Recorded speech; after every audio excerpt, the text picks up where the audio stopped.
Amanah Fair ini kan sebenarnya program dari Selindo ya, sama kita dari area Ambon. Pembuatan pelaksananya ini tujuannya adalah untuk menyampaikan kepada masyarakat bahwasanya kita punya yang namanya produk pembiayaan kepemilikan kendaraan bermotor. Jadi kepemilikan motor itu bisa mobil, bisa sepeda motor. Artinya juga dia bukan hanya yang baru aja, yang baru, yang second juga dia ada kita biayain. Jadi dengan mempermudah masyarakat untuk mendapatkan kepemilikan kendaraan bermotor, dalam artian dengan mungkin DP yang cukup ringan. Ya, mulai dari 10% ya kalau gitu kan. Dari 10% bisa mendapatkan sepeda motor baru, dan dengan tenor yang yang bervariasi, maksudnya bisa tenor yang bermacam dari setahun, 2 tahun sampai maksimum 3 tahun, dan tentu dengan rate atau suku bunga atau modal yang cukup ringan kan gitu. Iya.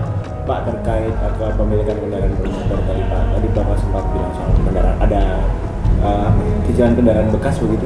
Iya, ada juga. Kendaraan bekas itu maksudnya yang mungkin kalau yang baru masyarakat kan terlalu mahal misalnya nih kan. Jadi kita kasih alternatif untuk yang second kan gitu. Dia beli second tetap juga nanti dia membayar DP, nanti sisanya kita biayai melalui pembiayaan. Kita dulu kan dari Pegadaian melalui pembiayaan. Artinya tetap juga kita melihat umur kendaraan kan gitu. Tidak semua kendaraan bekas nanti kita biayai kan gitu. Ada batasan umurnya kan. Berarti Amanah Fair ini bertujuan untuk itu Pak ya? Iya, untuk memperkenalkan bahwa Pegadaian di Ambon juga punya program seperti itu. Iya, punya program seperti itu. Artinya karena minat atau animo masyarakat di kota Ambon ini yang jelas untuk kepemilikan kendaraan bermotor itu sangat besar. Iya. Jadi kita harapkan kita salah satu atau dari sekian banyak yang sudah ada selama ini, artinya Pegadaian juga punya produk itu kan gitu, yang untuk mensosialisasikan atau menyampaikan kepada masyarakat kita punya produk untuk pembiayaan kendaraan bermotor. Harapannya Pak untuk Amanah Fair ini gimana?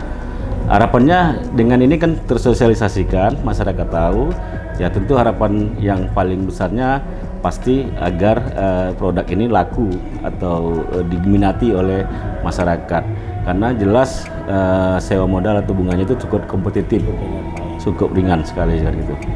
Terima kasih sudah nonton, jangan lupa like, subscribe, dan share ya.